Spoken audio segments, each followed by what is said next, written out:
Hello, and thank you for coming to the McWaters Effect. I'm your host, Matt, and today I'm looking at One American News. But first, I need you to hit like and subscribe. Helps the channel grow. Arizona Senate pushes ahead with audit without county participation.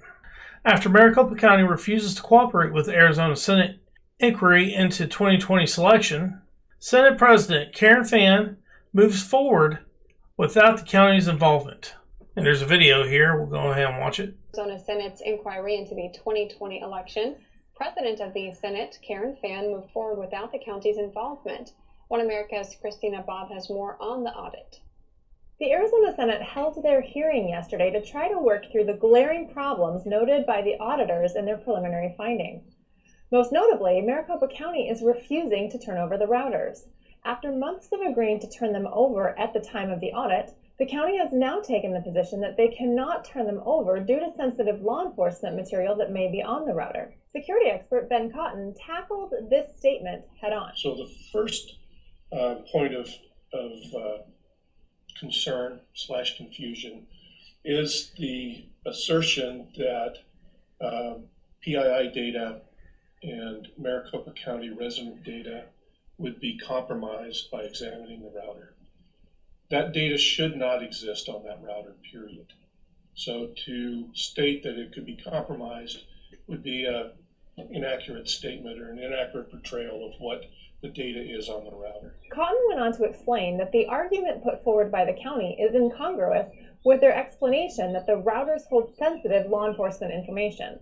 There have been public reports by Pro V&V. There have been statements by the county saying that these election systems don't actually touch the internet.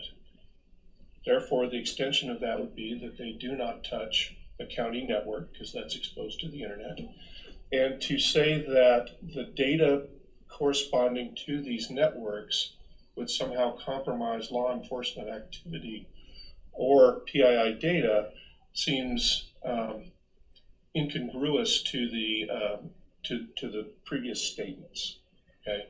And if you take the letter, which states these compromises would occur at face value, then de facto that means that the election data had to be exposed to the internet. The other claim that the Senate has been waiting for the county to explain is the fact that an entire database of information was deleted just days before the equipment was turned over to the auditors. The county has refused to acknowledge that the information was even deleted. Security expert Ben Cotton also addressed this concern, stating that he discovered that the database had been deleted, but through follow-up work, recovered those files. In the course of performing that MFT discovery, I discovered a MFT that clearly indicated that the database directory was deleted from that server. So all of this, however, may be a moot point because subsequently I've been able to recover all of those deleted files and I have access to that data. The Maricopa County Board of Supervisors refused to participate in the discussion, which makes it look like they have something to hide. Their reaction is odd, considering that no one has pointed any fingers at them or accused them of any wrongdoing. They have become suspiciously defensive. As a result, the Arizona Senate is simply moving forward with the audit, which will start again on Monday. All right, guys. They need to give up those routers because, like you said, the routers shouldn't hold anything important.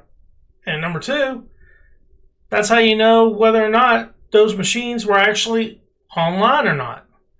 If they were online, that means they're susceptible to outside interference through the internet. If they weren't online, then you're okay. All you're doing is creating more opportunity for people to have a conspiracy theory if you don't give up those routers. That's all it is. All right, and we have some more news. Arizona's charming Secretary of State, Katie Hobbs, sent a letter today claiming the selection machines that were audited by a Cyber Ninjas team these past few weeks should never be used again. This is a good first step.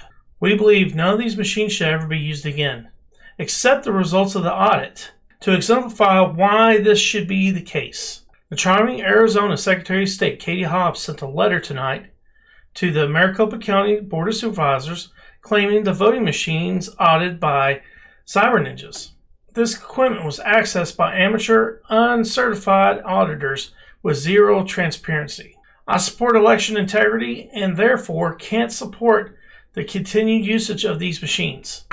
Here's a letter in the tweet. All this tweet is try to make cyber ninjas look bad. First thing they do is talk bad about the Senate. Then they talk about the auditing team. Then they talk bad about the actual audit, talk bad about the voters, so on and so forth. They just keep on going down the line. You know what? Just cooperate with the audit and get the audit done instead of holding stuff back. And maybe there won't be so many damn conspiracy theories about what's going on here. Alright guys, I hope you liked the video. Please hit like, subscribe. Helps the channel grow. Peace.